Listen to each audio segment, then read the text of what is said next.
조선시대 금천에 부임한 원령 법관의 숨겨진 이야기. 백성들은 그를 도깨비라 불렀다. 밤이면 도깨비불을 켜고 억울한 사연을 들었고 신비한 능력으로 진실을 꿰뚫었다. 탐관오리와 맞서 정의를 세우던 그의 마지막 재판, 그리고 백성들의 기억 속에 남은 도깨비 법관의 전설을 지금 들려드립니다. 도깨비 법관의 부임. 금천 관아를 뒤덮은 짙은 안개. 새벽녘 관아문이 열리고 한 사내가 들어선다. 검은 갓을 깊게 눌러쓴 그의 얼굴은 보이지 않았다. 관아 하인들이 허리를 굽혀 인사하지만 그는 묵묵히 집무실로 향한다. 바닥에 닿지 않는 듯한 걸음걸이, 뒤따라오는 희미한 붉은 기운. 금천에 새로 부임한 원령 법관의 첫날이었다. 들었어? 새 대감은 눈을 마주치면 사람 속을 훤히 들여다본다오. 주막에 모인 백성들의 수근거림이 끊이질 않았다. 주모가 술을 따르며 말을 보탰다. 그것뿐이겠소? 지난밤 관아 근처를 지나가던 장수가 말하길 대감 집무실에서 붉은 불빛이 새어나왔다는데 촛불도 아니고 등불도 아니었다 하오. 마치 도깨비불 같았다지요. 마을 노인이 턱수염을 쓰다듬으며 고개를 저었다. 헛소문 퍼뜨리지 마시오. 새 대감님은 한양에서도 이름 높은 명판관이라 하오. 백성을 위한 정의로운 분이라 들었소. 그때 누군가 문을 벌컥 열고 들어왔다. 숨을 헐떡이는 젊은 농부였다. 큰일 났소. 조학진 양반네 창고가 털렸는데 대감이 어쨌단 말이오? 범인을 단번에 찾아내셨소. 증거도 없이 그저 사람들 얼굴만 쳐다보시더니 범인의 이름을 불러버리셨다오. 그러자 그자가 스스로 무릎을 꿇고 자백을 하는 게 아니오.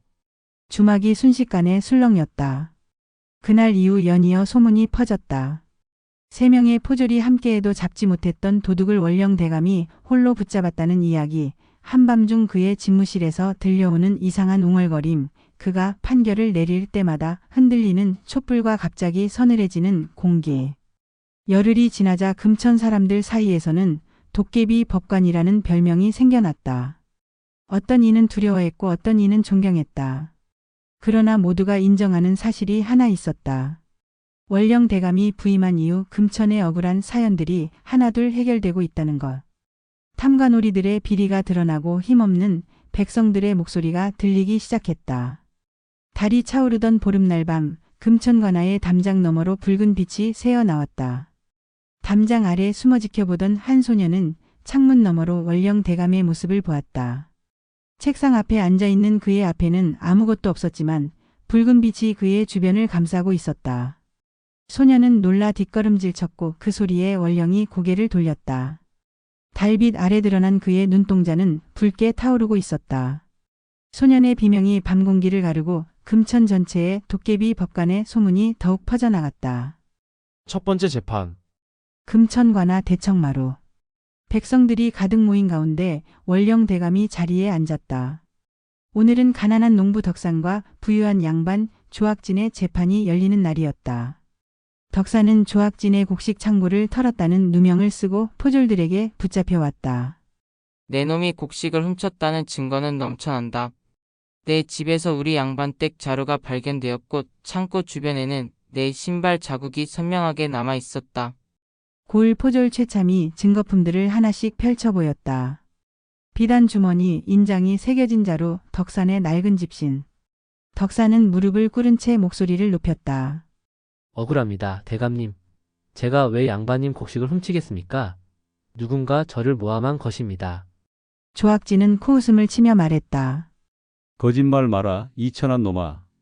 내가 우리 창고 주변을 맴돌던 것을 하인들이 여러 번 목격했다. 그러더니 보름달이 뜬 그날 밤 창고에서 곡식을 훔쳐 달아난 것이다. 덕산의 아내가 앞으로 나섰다. 그녀의 눈가에는 눈물이 맺혀 있었다. 대감님, 그날 밤 저희 남편은 분명 집에 있었습니다. 저희 막내가 열이 나 밤새 간호했습니다. 조학진이 나직이 웃었다. 아내가 남편을 두둔하는 건 당연한 일. 그런 말 누가 믿겠어? 원령은 모든 증언을 묵묵히 듣고 있었다. 창문으로 들어오는 햇살 아래 그의 얼굴은 평온해 보였다. 마침내 그가 입을 열었다. 조학진 양반, 앞으로 나오시오. 조학진은 의기양양하게 앞으로 나섰다.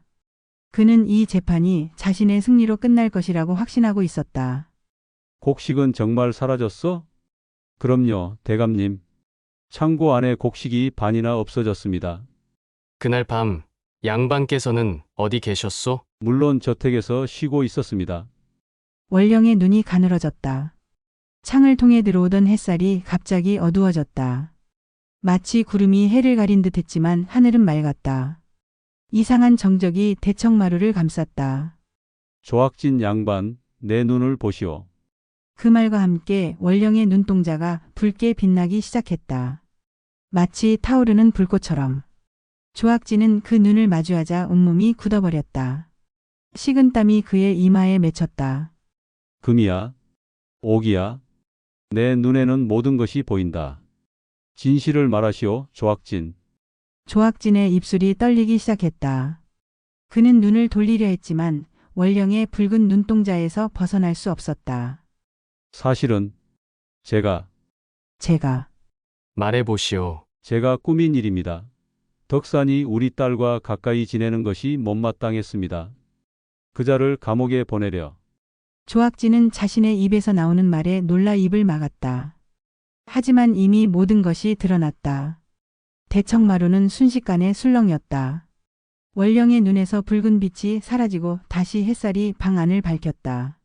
덕산을 즉시 풀어주고 조학진은 관아의 처분을 기다리시오. 그날 이후 도깨비 법관의 소문은 더욱 퍼져나갔다.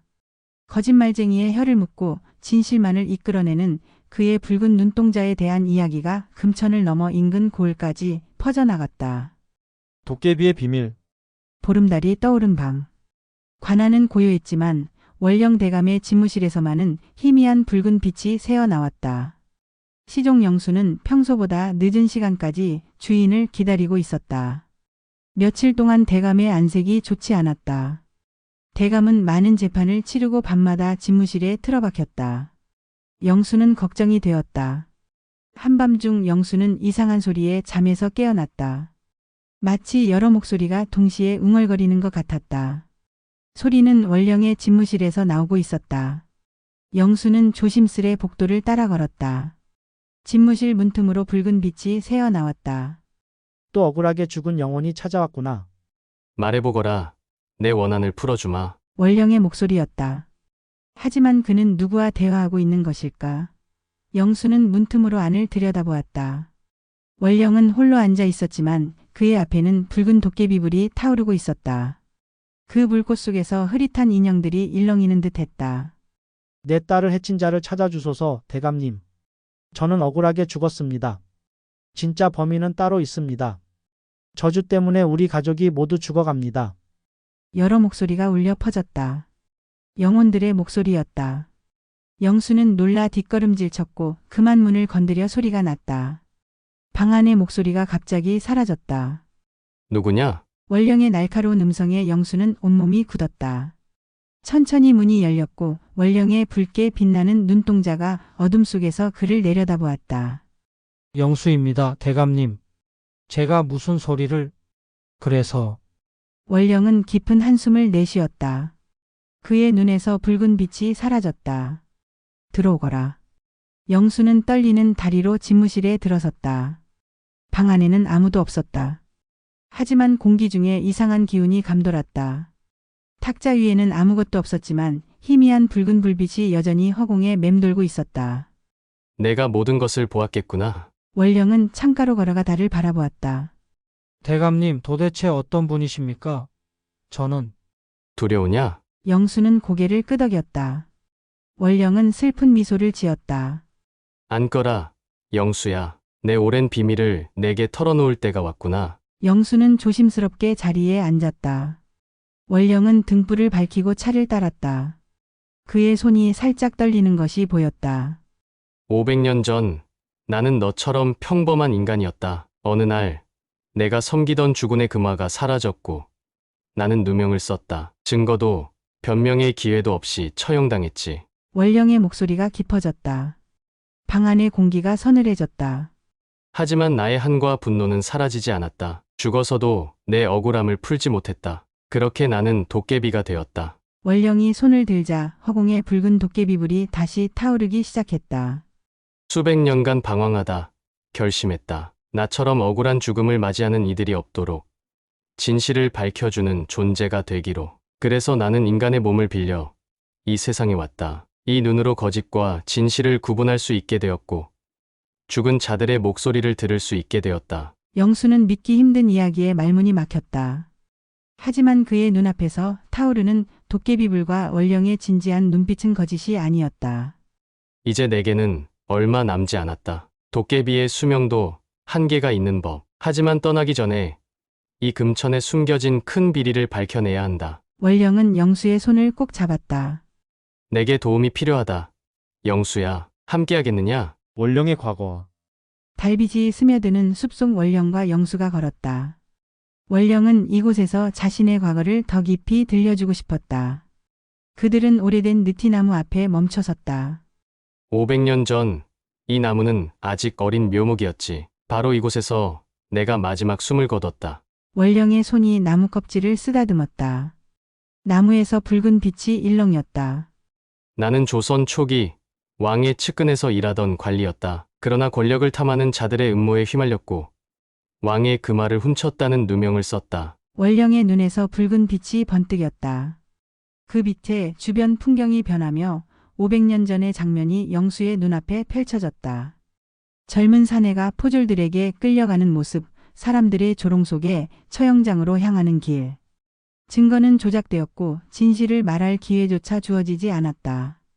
내가 죽은 후 진짜 범인이 드러났지만 이미 늦었지. 영상이 변해 처형장 풍경이 보였다. 칼이 번뜩이고 젊은 원령의 목이 떨어졌다. 내 영혼은 이 세상을 떠나지 못했다. 한과 분노로 가득 찬 채 방황했지. 산속을 떠돌며 도깨비불을 켜고 내 억울함을 외쳤다. 다시 영상이 변해 산속을 떠도는 도깨비의 모습이 보였다. 그의 눈은 붉게 타올랐고 그 뒤를 도깨비불이 따랐다. 그렇게 100년이 지났을까 내게 깨달음이 찾아왔다. 나처럼 억울한 이들이 이 세상에 너무 많다는 것을. 그들의 한을 풀어주지 못한다면 내 영혼도 결코 평안을 찾지 못할 것이라고. 원령은 나무에서 손을 떼었다. 환영이 사라지고 다시 현실로 돌아왔다. 그때부터 나는 억울한 영혼들의 목소리를 듣기 시작했다. 그들의 한을 풀어주기로 결심했지. 도깨비의 힘으로 거짓을 꿰뚫어보고 진실을 밝히기로. 원령은 깊은 한숨을 내쉬었다. 인간의 몸을 빌리는 법을 알아내는데 오랜 시간이 걸렸다. 그렇게 나는 이 세상에 다시 왔다. 법관이 되어 억울한 이들의 원한을 풀어주기 위해. 영수는 경외심에 가득 찬 눈으로 원령을 바라보았다. 하지만 대감님, 왜 하필 금천에 오셨습니까? 원령의 눈빛이 날카로워졌다. 이곳에 큰 비리가 숨겨져 있기 때문이다. 그리고 내 시간이 얼마 남지 않았다. 도깨비도 영원히 살 수는 없는 법. 500년의 원한을 풀고 마지막 임무를 완수할 때가 왔다. 금천의 비리. 새벽녘 금천시장. 상인들이 분주히 움직이는 가운데 영수는 사람들 사이에 섞여 귀를 기울였다. 원령의 부탁으로 그는 금천 백성들의 이야기를 듣고 있었다. 세금이 또 올랐다지. 이러다 우리 가게도 문 닫게 생겼네. 박상궁 나리 세력이 워낙 강해서 누구도 감히 반대하지 못하지. 쉬, 조심해. 박상궁 나리 이야기는 함부로 하는 게 아니야. 영수는 귀를 쫑긋 세웠다. 박상궁이라는 이름이 자주 언급되었다. 그는 더 깊이 알아보기로 했다. 한편 관아에서는 원령이 오래된 문서들을 살펴보고 있었다.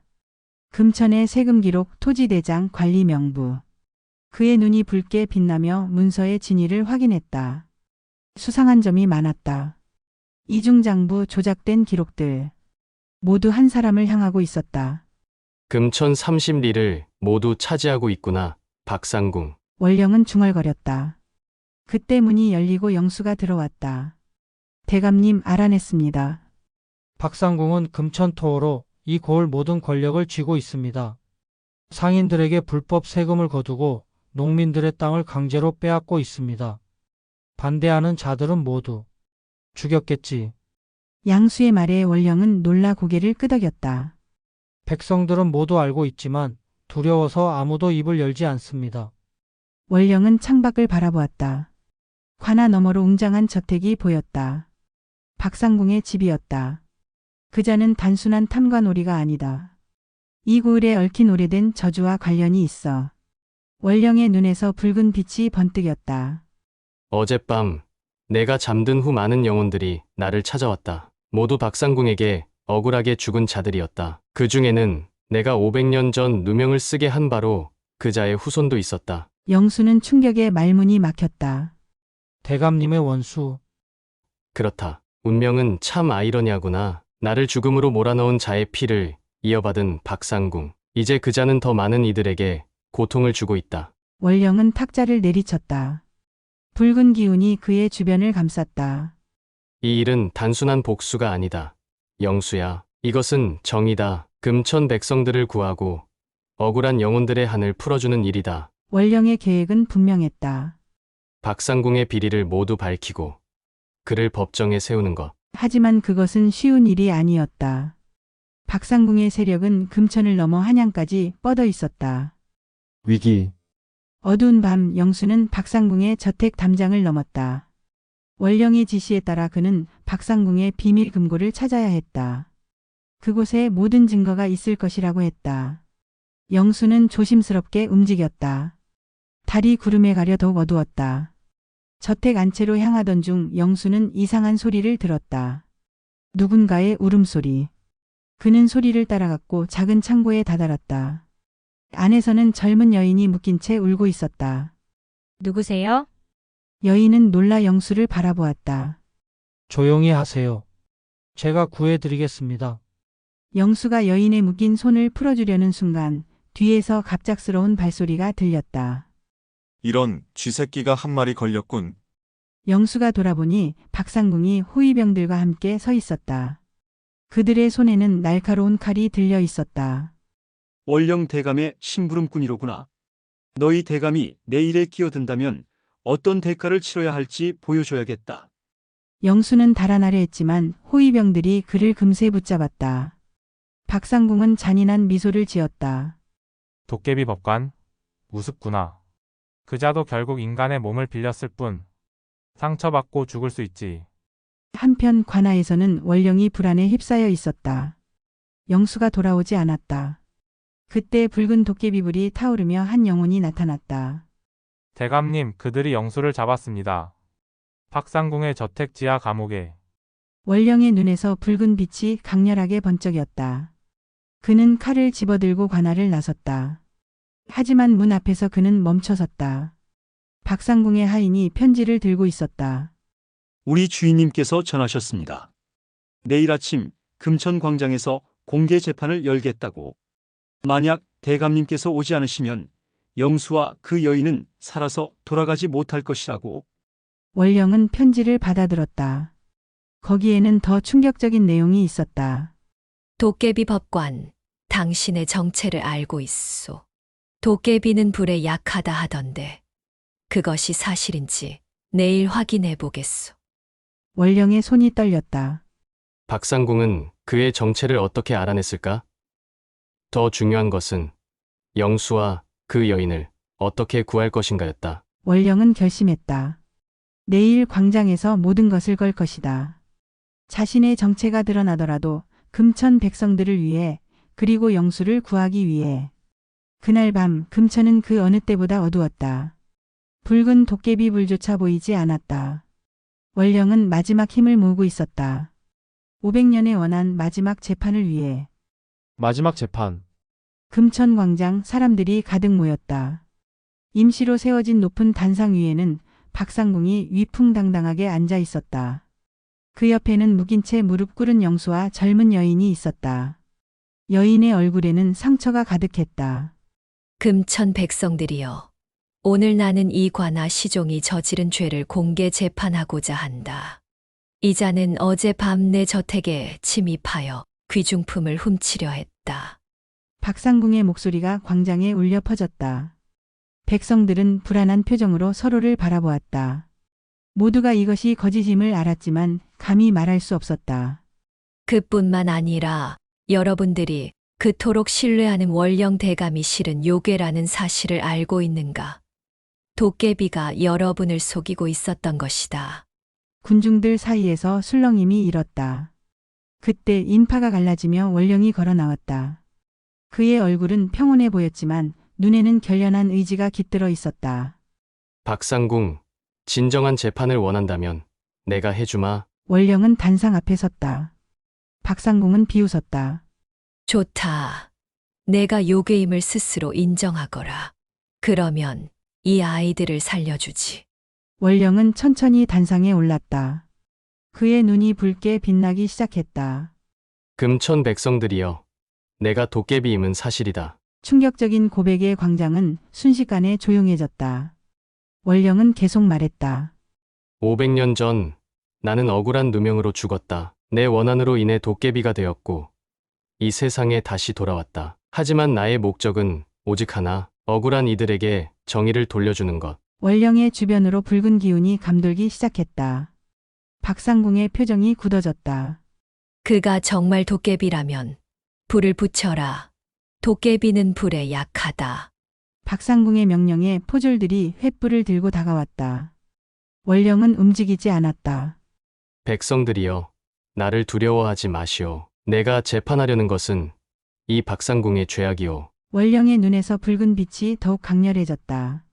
그 빛이 박상궁을 비추자 박상궁의 몸이 떨리기 시작했다. 금이야, 옥이야, 내 눈에는 모든 것이 보인다. 박상궁, 내 죄를 고백하라. 박상궁은 몸부림치며 저항했지만 원령의 도깨비 눈을 피할 수 없었다. 그의 입에서 진실이 쏟아져 나왔다.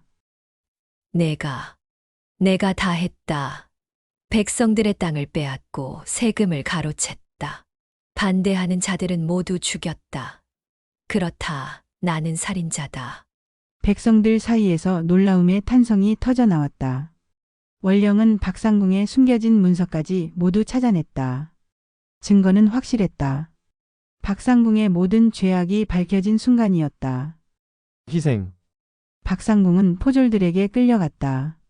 원령의 재판은 완벽했다. 금천 백성들은 환호했지만 원령의 몸 상태는 점점 나빠지고 있었다. 도깨비불을 피우고 능력을 완전히 사용한 대가였다. 관하로 돌아온 원령은 의자에 힘없이 앉았다. 그의 얼굴이 점점 투명해지고 있었다. 영수가 걱정스러운 눈으로 물었다. 대감님 괜찮으십니까? 원령은 힘없이 미소 지었다. 내 시간이 다 되어가는구나. 500년의 도깨비 수명이 오늘로 끝나간다. 영수의 눈에 눈물이 고였다. 안 됩니다. 더 많은 백성들이 대감님을 필요로 합니다. 어떻게 하면? 원령은 영수의 손을 잡았다. 모든 일에는 끝이 있는 법이다. 나는 이미 오래 살았다. 그리고 마침내 내 한을 풀었다. 박상궁을 심판함으로써 500년 전 나의 원수에게도 심판을 내렸다. 원령의 몸에서 붉은 빛이 점점 약해지고 있었다. 창밖으로 보름달이 떠오르고 있었다. 영수야, 내게 부탁이 있다. 원령은 서랍에서 오래된 편지 한 장을 꺼냈다. 이것은 내가 500년 전 쓴 편지다. 억울한 죽음을 당하기 전 내 결백을 증명하는 증거들을 모아 봉인했다. 이제 이것을 한양으로 보내 역사의 기록을 바로잡아다오. 영수는 고개를 끄덕였다. 원령은 이어서 말했다.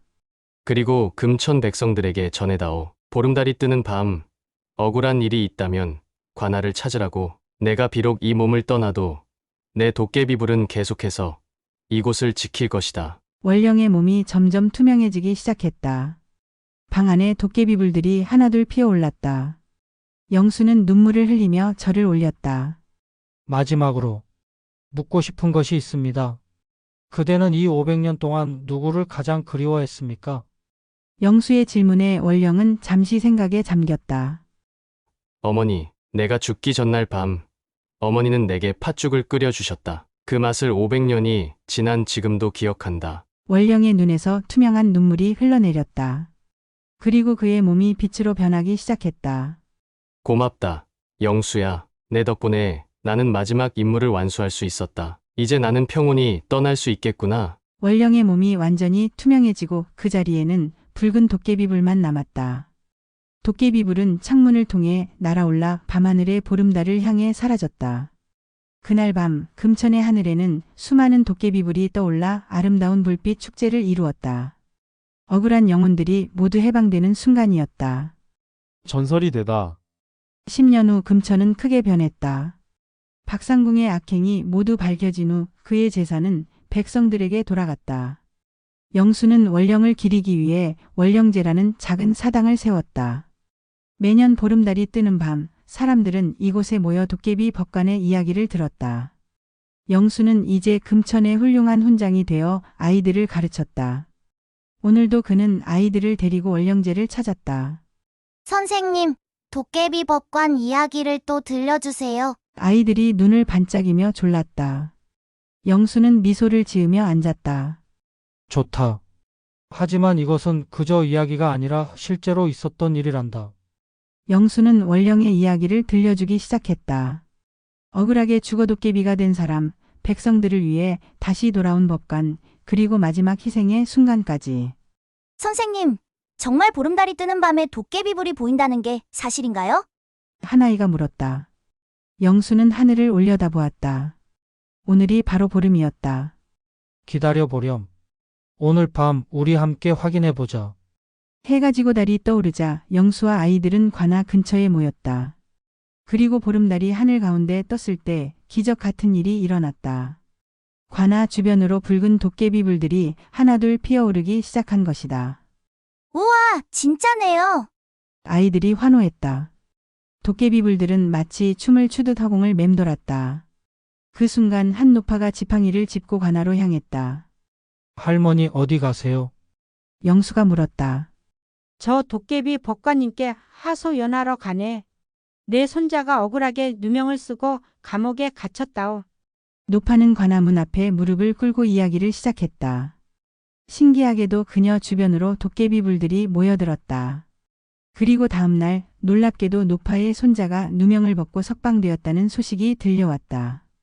이후로도 많은 사람들이 억울한 일이 있을 때면 보름달이 뜨는 밤 관아를 찾았다. 그리고 신기하게도 그들의 원한은 항상 풀렸다. 금천 사람들은 이를 도깨비 법관의 심판이라 불렀다. 세월이 흘러 영수도 늙어갔다. 그의 마지막 날 병상에 누운 그는 창가에서 붉은 빛을 보았다. 도깨비불이 그를 찾아온 것이다. 대감님, 이제 저도 가나 봅니다. 영수가 미소 지었다. 도깨비불은 그의 주변을 돌다가 이내 그의 손에 내려앉았다. 마치 오래된 친구를 맞이하는 것처럼. 영수가 눈을 감자 그의 영혼은 도깨비불을 따라 하늘로 올라갔다. 먼 하늘에서 그를 맞이하는 이는 바로 원령이었다. 이렇게 금천 원령전은 세대를 넘어 전해지는 전설이 되었다. 억울한 이들의 목소리에 귀 기울이는 도깨비 법관의 이야기는 오늘날까지도 사람들의 마음속에 정의와 희망의 메시지로 남아있다. 여러분, 오늘 들려드린 금천 원령전 백성을 구한 도깨비 법관은 어떠셨나요? 정의를 위해 500년의 시간을 견뎌낸 도깨비 법관 원령의 이야기가 여러분의 마음에 깊은 울림을 주었기를 바랍니다. 우리 역사 속에는 이처럼 판타지와 현실이 교차하는 아름다운 이야기들이 숨겨져 있습니다. 혹시 여러분 주변에 억울한 일을 당한 사람이 있다면 원령처럼 그들의 목소리에 귀 기울여 보는 건 어떨까요? 이 이야기가 마음에 드셨다면 좋아요와 댓글도 잊지 말아주세요. 여러분의 응원이 더 좋은 이야기를 만드는 원동력이 됩니다. 다음 보름달이 뜨는 밤 더 신비로운 이야기로 찾아뵙겠습니다. 감사합니다.